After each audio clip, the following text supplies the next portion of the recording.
Donc voilà, bonjour et toujours bienvenue sur l'espace dédié à la mécanique universelle. Alors, euh, c'est un site qui essaie de démontrer que l'humanité évolue progressivement vers son ultime perfection, la paix universelle, la, euh, un fonctionnement universel, la fraternité, le fait que l'homme ne soit plus un loup pour l'homme du tout, n'importe où, et donc un système où tout appartiendra à l'humanité. Ça sera le patrimoine commun, la planète, tout ce qu'il y a sur cette planète, et ce sera le patrimoine commun de tout homme, et les êtres humains appartiendront au patrimoine universel de l'humanité, c'est-à-dire qu'ils seront protégés, que chaque être humain, n'importe où qu'il soit, sera protégé, défendu, etc., aura droit à la liberté totale, au bonheur, voilà, etc. Donc ce qui veut dire que la propriété privée aura été dépassée. Le fait d'être obligé de travailler, ça sera dépassé parce qu'on aura fini de construire l'humanité. Donc il ne restera plus qu'à l'entretenir, à entretenir cette humanité qu'on aura fini de construire de façon totalement écologique. Donc évidemment, ça concerne les siècles futurs. Il faudra peut-être encore 2, 3, 4, 5 siècles, peut-être 10 siècles, peu importe. L'humanité, elle a le temps dans son évolution. Elle a, pas, elle a un rythme propre. Et donc, à ce moment-là, ça sera, voilà, l'homme aura atteint un état de bonheur. Il n'y aura plus d'êtres humains qui seront des intouchables ici, des milliardaires ici, des indigents là, etc., etc., des gens maltraités par d'autres à tel endroit. Tout ça, ça sera fini. On parviendra à imposer ce paradis sur cette planète. C'est notre vocation. On ne peut pas faire autrement qu'aller vers ça. Alors pour ça, je m'appuie soit sur des ouvrages de temps en temps, ou là, actuellement, c'est ce qu'on va reprendre, je m'appuie sur une émission de Géraldine Mühlmann sur France Culture, euh, avec philosophie. Et là, elle consacre le numéro 2 de sa semaine à Aristote, à la recherche du meilleur système politique possible. Voilà, alors je reprends la lecture. Il y a déjà eu 3 ou 4 vidéos précédentes. Si vous voulez en savoir plus, vous allez les écouter. Et puis sinon, on reprend là où ça en était. Je pense que Mais il y a une phrase essentielle dans ce passage qui vient d'être lu. C'est la masse des gens moyennement vertueux mélangée au meilleur. Oui. Et le mélange est meilleur que seulement voilà. du meilleur. Et la comparaison avec la nourriture est extrêmement éclairante. Oui. Si vous avez une nourriture tout à fait excellente, parfaitement assimilable, etc., mais que vous en avez trop peu, vous allez mourir de faim. Si vous avez une nourriture que médiocre, vous allez mourir de maladie ou d'indigestion. Ce qu'il faut, parce que ce que dit ce texte, ce qu'il faut, c'est un mélange de quelques citoyens excellents et d'une masse qui est moins excellente, mais qui apporte une sorte de, comment on peut dire pour la nourriture, de masse, si vous voulez, de matière. Donc enfin, je vais essayer de donner un exemple. Oui, bon, c'est clair.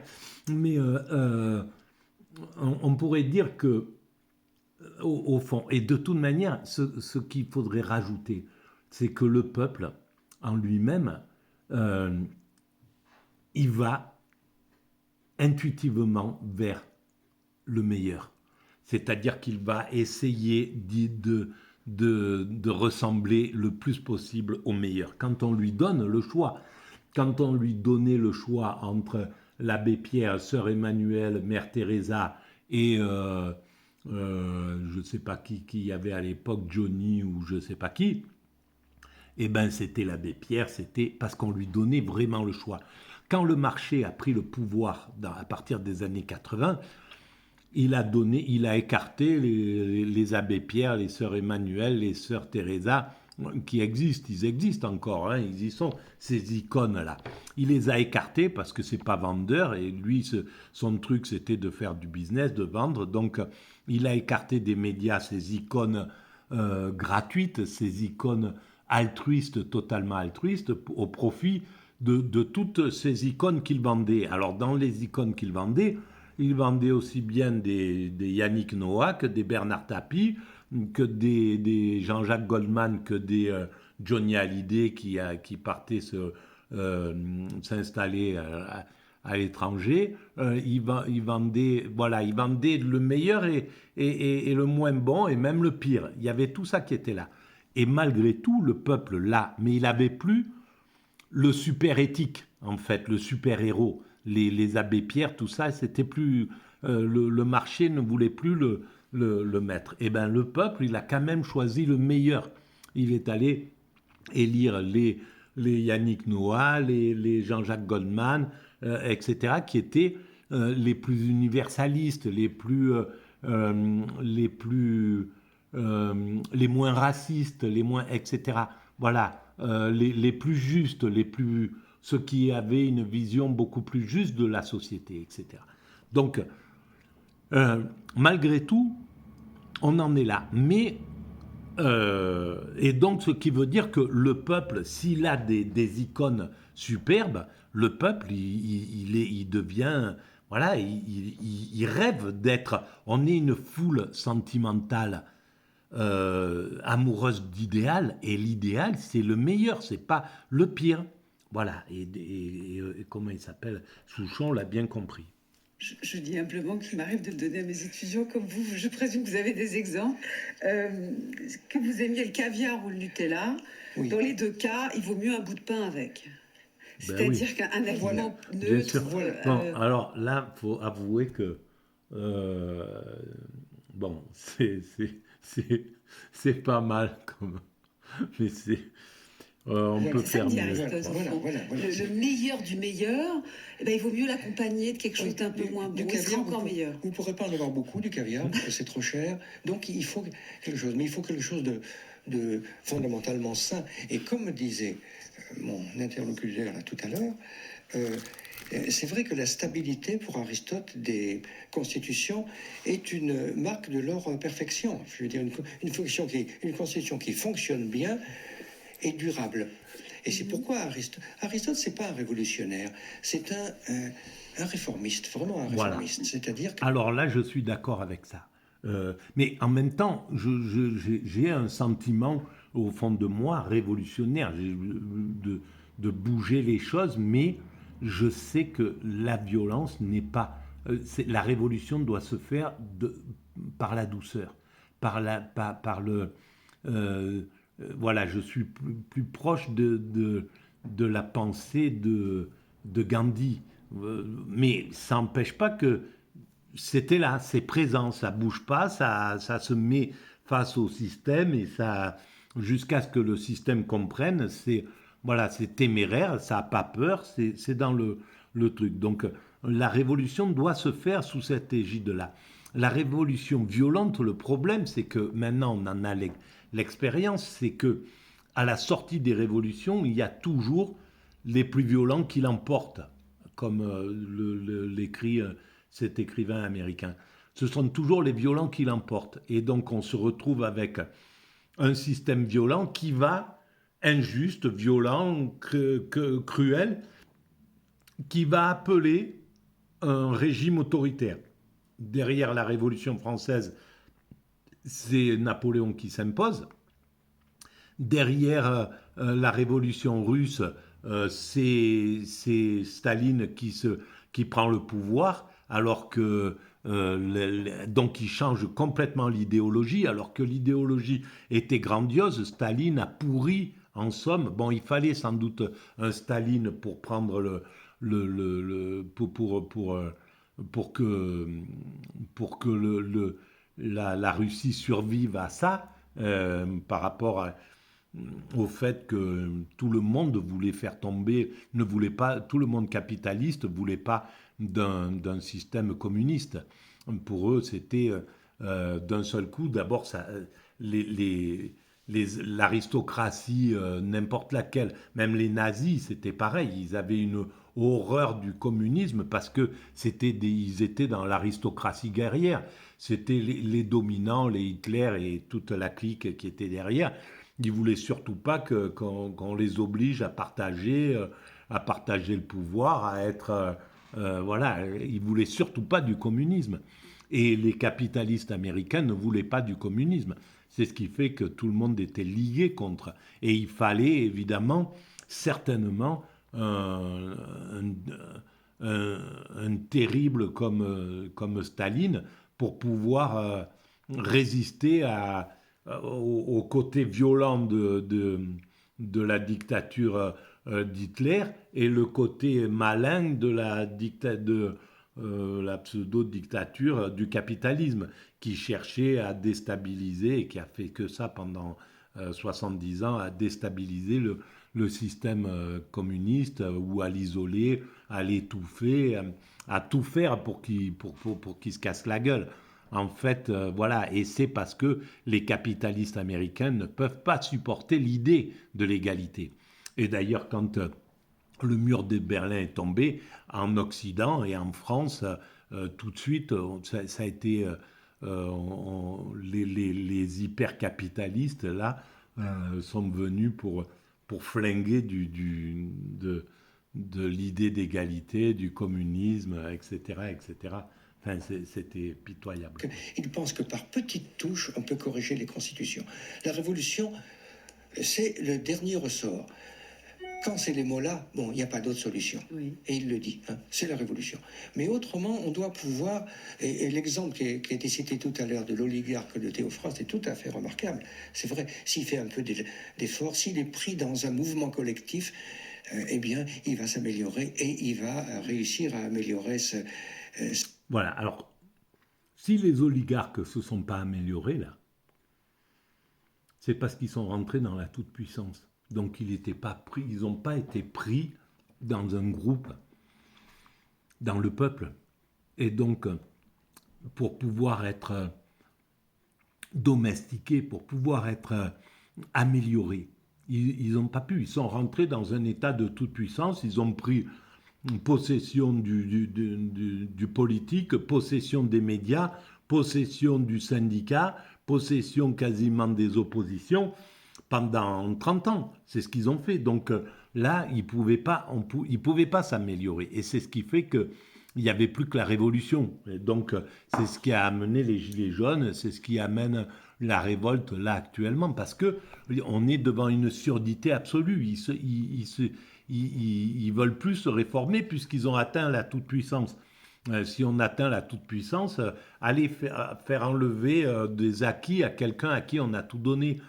Si à quelqu'un dans ce village, on lui donne la toute-puissance, tout l'argent, toutes les femmes, ou tous les hommes, si c'est une femme, peu importe.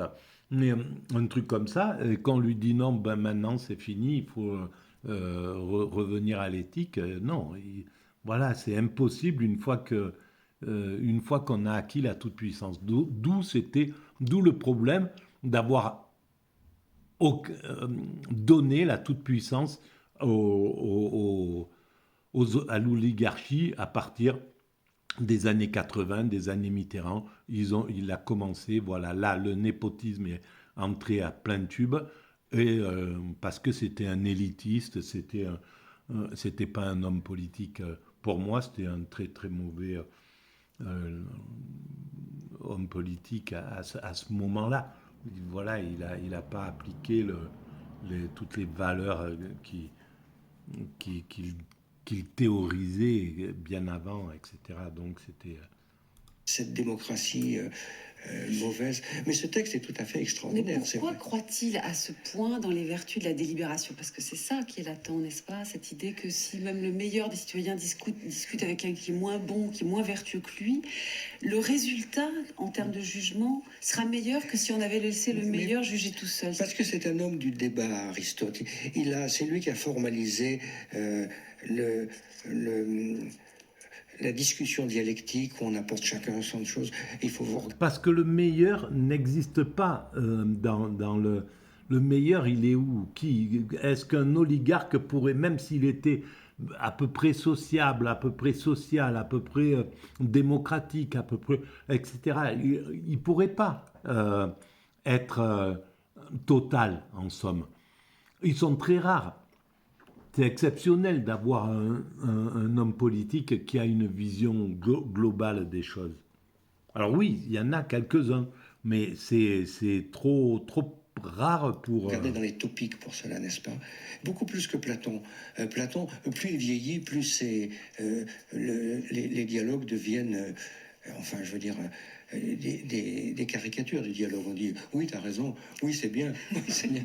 Non, Aristote, il pense que se frotter à l'opinion des autres, c'est toujours... Bon, mais ça, c'est pas mal, c'est qui s'adoucit, voilà, mais c'est c'est vrai qu'on n'est plus dans la confrontation, ça devient un peu bisounours, mais ouais, voilà, il y a la différence entre l'âge à 80 ans Platon et à 40 ans Aristote. Bon, et regardez l'histoire, la conception qu'il a de l'histoire de la philosophie. Au fond, il pense que tout le monde dit vrai. Sauf quelques-uns qui sont vraiment mauvais, comme les sophistes, tout le monde dit vrai. Donc c'est pour ça qu'il a été le premier historien de la philosophie.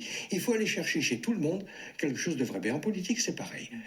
En politique, c'est pareil. C'est vraiment pareil. Bien sûr, et c'est pour ça que dans ma théorie, je dis que maintenant on peut commencer à être apte à passer sur un système symbiotique, à sortir du libéralisme, du néolibéralisme, pour aller vers un système symbiotique, c'est-à-dire le meilleur du communisme, le meilleur du capitalisme, donc la liberté du capitalisme, l'égalité et la fraternité du communisme, la, la, la vision de l'homme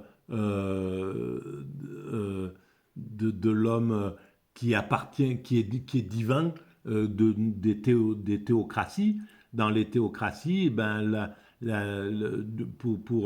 pour le christianisme, l'homme, il appartient à Dieu, il est intouchable en somme dans cette chose-là. Donc on peut aller prendre dans la théocratie des choses super bonnes, on peut aller prendre dans l'anarchie des choses très très bonnes, on prend le meilleur de tout, voilà, le meilleur de toutes les et même éventuellement voilà ben, si puisqu'il y a maintenant un système d'extrême droite qui a une telle importance, eh ben on va prendre le meilleur qu'il peut y avoir dans un régime comme ça et on rejette le totalitarisme, la violence, la cruauté, etc., etc. Mais peut-être on va prendre le fait de faire des grands travaux pour l'humanité, chose qui s'était fait sous les régimes fascistes, etc.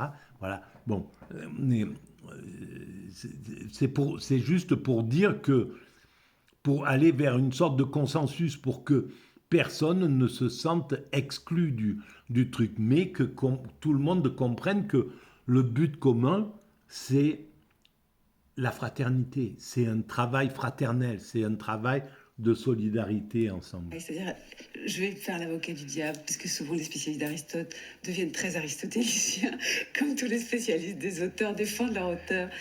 Mais pourquoi tant de confiance? Peut-être que c'est les mauvais qui corrompent les meilleurs, hein. C'est tout à fait possible.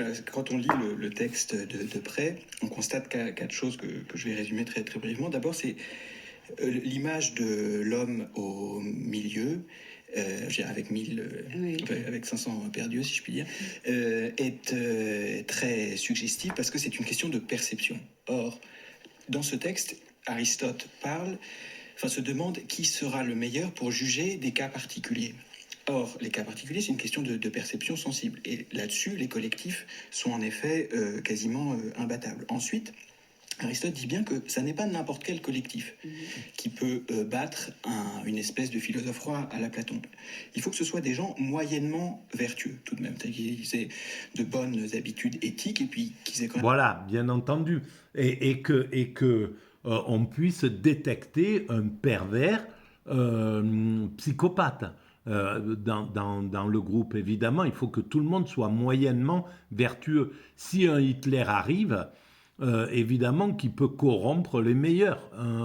Ou un Mussolini, ils ont les moyens de corrompre les meilleurs. C'est comme voilà, un psychopathe, il peut entraîner tout un groupe de potes avec lui pour aller torturer quelqu'un d'autre. Évidemment, il peut devenir le leader et le truc. Donc, ça, c'est clair que ça nécessite aussi d'avoir réglé ce problème de laisser monter des psychopathes dans le système politique. Voilà, qu'on puisse vraiment écarter ces trucs-là. Et donc, si c'est moyennement vertueux, il n'y a pas de problème. Dans les moyennement vertueux, quand il y en a un qui est super éthique, et ben, tout le monde tourne sa tête vers ça, parce que c'est l'homme naturellement vise cette chose-là. Voilà. Quand même un peu de jugeote. C'est collectivement ainsi qui permettront de faire un choix vertueux. Et la notion de moyennement vertueux est capitale ici. Pierre Pellegrin vient de faire d'Aristote un réformiste, sans doute avec raison. Je serais prêt à en faire quasiment un centriste dans la mesure où on a ce texte fascinant de Politique 4.11 sur le gouvernement de la classe moyenne. Aristote. Voilà, alors un centriste, je suis absolument d'accord avec ça. Un centriste, si on ne regarde pas en tant que centriste Bayrou ou Macron, si on regarde en tant que centriste quelqu'un qui clairement pense que il faut prendre le meilleur du capitalisme et le meilleur du communisme. Alors là, oui, c'est ça le centrisme pour moi. C'est quelqu'un qui a une vision pour vraiment fédérer. Et quand on n'est pas un vrai centriste, eh ben on ne fédère pas. Et même si on se fait élire sur des pseudo-bases centristes ou des trucs du milieu qui prendraient un peu de tout côté, si on n'est pas si l'état d'esprit n'est pas là-dedans, ça marche pas et on se fait conspuer comme c'est le cas actuellement. Vous dit, et ça recoupe son approche quasi biologique de la politique. En gros, sociologiquement, nous dit Aristote, dans une cité, vous avez 3 classes, vous avez les riches, vous avez les gens qui sont très pauvres et vous avez la classe moyenne. Les riches mènent un mode de vie superflu, ils ont des désirs tout à fait excentriques. Les pauvres, nous dit Aristote, veulent la révolution pour confisquer les biens des riches, ce qui selon lui n'est pas tout à fait juste. Et puis vous avez la classe moyenne qui vise le juste milieu. Voilà. Donc c'est bien une mécompréhension interclasse. Et certainement le communisme il a été pour beaucoup dans cette mécompréhension. Ce désamour, alors que c'est l'amour entre les interclasses qui est important.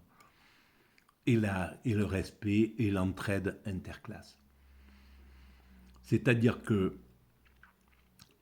devant la surdité du patronat, devant l'agressivité de la nature de Marx, qui était agressif par nature, qui était un révolutionnaire par nature, il a attaqué la bourgeoisie, il a attaqué le patronat, etc., en préconisant de spolier ou des choses comme ça. C'est exactement ce qu'il ne faut pas faire.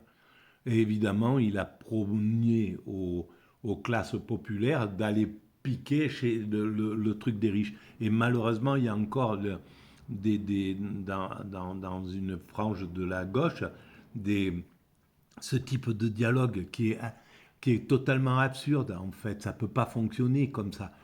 Il n'y a que... Alors évidemment, face à la surdité des dominants qui ne veulent pas partager, il y a la colère qui va monter, on va dire n'importe quoi en somme. Mais ce n'est pas la solution. La solution, c'est vraiment une compréhension que le le MEDEF, il est rien sans les ouvriers et que les ouvriers sont rien sans le MEDEF. Qu'il faut vraiment être dans cette chose-là. Simplement, il faut que ça soit, qu'il y ait un respect mutuel et qu'il y ait un vrai travail vers l'égalité. Si on est conscient que l'humanité va vers l'égalité, donc de décennie en décennie, on doit gagner toujours en égalité, chose qui ne s'est pas réalisée depuis 30 ans. Au contraire, c'est les disparités qui se sont entre riches et pauvres qui se sont renforcées. Donc ça veut bien dire que là, il y a un abus d'une classe sur l'autre, parce qu'elle était dans la toute-puissance. Voilà, parce que l'oligarchie était tout-puissant, il a pu abuser et écarter l'acquis entre les riches et les pauvres. Voilà. Et ça devrait être un marqueur. Ça aurait dû, tout de suite, la société, l'État aurait dû dire « Ah mais là, attention, il y a un problème, les écarts entre riches et pauvres sont en train de se distendre. » En 90, ils auraient dû déjà tout de suite le voir, ou en 94, hop, on arrête, ça marche pas comme ça, on va à la catastrophe si on évolue dans ce truc. Et on est arrivé à la catastrophe, à faire que quelques milliardaires possèdent la terre entière. Bon, bref, il fallait passer par cette étape-là, mais c'est là où ça se joue. Donc je pense que vous parlerez dans l'émission de demain. Et un collectif sera d'autant plus judicieux qu'il sera, je pense selon Aristote, constitué de gens de la classe moyenne qui voient juste, qui ont une conception modérée de l'existence. Et puis peut-être une dernière chose que je rajouterais, c'est que dans notre texte, Aristote parle donc de la capacité délibérative et de jugement de la foule. Alors jugement, on sait ce que c'est, mais il parle en fait en grande partie d'une fonction qui était dévolue au peuple dans la démocratie athénienne, qui était celle de juger, alors d'élire les magistrats, mais de les juger en sortie de charge. C'est-à-dire qu'il faut imaginer, nous on a l'élection du président au suffrage universel, mais il faut imaginer qu'on ait à la fin du mandat de chaque président une espèce d'autre élection pour déterminer s'il a bien ou mal gouverné, s'il a bien ou mal mérité de la patrie. Voilà, si on était arrivé à ce degré, si les médias, avec des médias libres, on serait arrivé à ça. À faire que, oui, effectivement, que tout ce que promet un chef d'État dans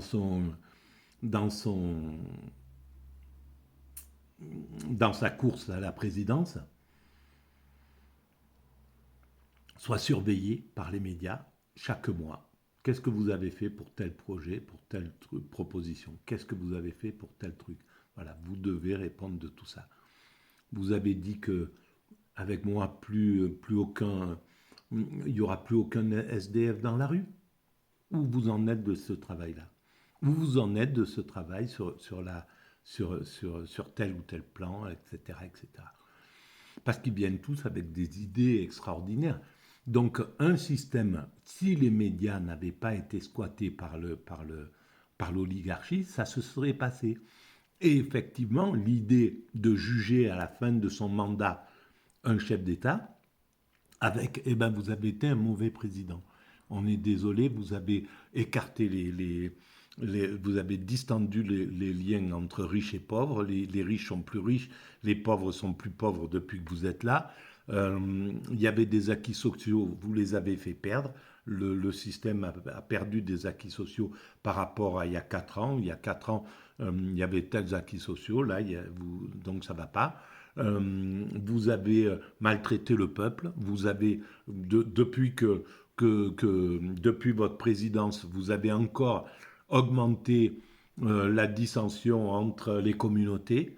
Il y a plus de racisme. Telle ou telle société nous a montré que voilà, il faudrait qu'il y ait des organismes qui soient là pour surveiller, pour voir et pour dire, ben oui, ça c'est, les écarts se sont creusés ou les écarts se sont réduits. Là, la haine envers telle communauté s'est augmentée et il y a de plus en plus de racisme, d'islamophobie, d'antisémitisme entre le moment où vous êtes arrivé aujourd'hui. Donc tout ça, ça marche pas. Et donc, eh ben, voilà, on vous conspue, on vous enlève votre salaire, votre retraite, tout ce que... Voilà, c'est tout. Il y aurait des choses comme ça qui seraient faites et qui feraient que, eh ben, il perdrait la grâce du système. Et ça, c'est le pur libéralisme. Parce que dans le libéralisme, je ne sais pas si c'est pas Adam Smith qui avait proposé ça, mais là où on ne peut pas juger quelqu'un, une élite qui abuse de ses prérogatives, de quoi que ce soit, il faut qu'il soit mis, qu'il soit hué par le peuple, qu'il soit regardé. Alors on commence à le faire, voilà, ça commence à se faire, mais pas en politique, ou très peu en politique, mais ça commence à se faire. Quelqu'un qui abuse, une élite qui abuse, il passe dans les réseaux sociaux et là il est ballotté, etc., il est conspué, etc., etc., il est dégradé. Eh ben, c'est exactement ce que certains grands penseurs du libéralisme avaient compris qu'il fallait qu'il y ait quelque chose comme ça. Parce que si il n'est pas puni, eh ben, il continue. Eh ben, le prochain, voilà, s'il n'y a pas de... si un homme d'État, n'importe lequel, fait des malversations et ne finit pas en prison comme les autres malfaiteurs, eh ben, ça continue. Il n'y a aucune raison. Voilà. Si on peut aller semer une révolution dans un pays, semer le chaos ailleurs que chez nous, et puis passer à l'as, bon ben que ça continue. Pourquoi ça cesserait pas? Voilà. Donc il y a un problème là de justice. Et ça, c'est quelque chose qu'on a complètement perdu et qui, pour Aristote et pour les Grecs en général, était absolument fondamental. Voilà, donc on dit bien le fait d'être jugé à la fin de son travail, pour être jugé sur ce qu'on a fait. Siècle avant Jésus-Christ, dans les institutions de Clystène, il y avait des représentants... Bon, je vais arrêter là pour cette vidéo. Merci de votre écoute, à très bientôt.